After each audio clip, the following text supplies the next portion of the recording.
So STDs and STIs are Satan's tattoos in cellular form. They are Satan's way of cattle branding your soul in order to prove ownership. And those infections erupt with like a searing hot iron through inflammation, through breakouts and corruption. Why?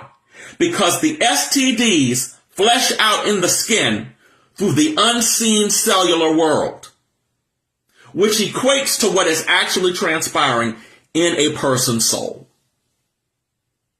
And whenever people tell me that there's no such thing as the unseen world, whenever people tell me that there's no such thing as the unseen realm, whenever people tell me that there's no such thing as God, I ask them, have you ever looked through a microscope? Looking through a microscope proves that there is an unseen realm.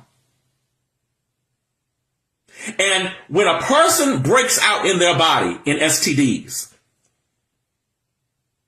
and there are examples of this in the Old Testament where when the children of Israel disobeyed God and broke covenant with God and abandoned God and in order to chase after a multitude of idols, one of the punishments or consequences that they incurred in their physical body was a breaking out of all types of boils or sores and infections.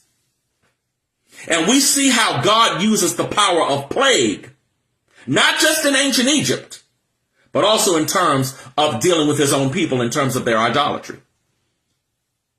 And there are several examples in the Old Testament where the people of Israel broke out in their physical body as a physical sign of what was going on cellularly, because what happens in the skin is a manifestation of what is happening cellularly in the realms that cannot be seen with the human eye. And the same is true for the soul. So the STDs break out in the skin because it is the body's way of manifesting in the skin what is happening in the body cellularly, which testifies to what is happening in the soul. Okay? So we already know that STDs and STIs are sexually transmitted diseases and or infections. Another way of interpreting STDs and STIs is soul-transmitted demons or soul-transmitted interference or soul-transmitted distress.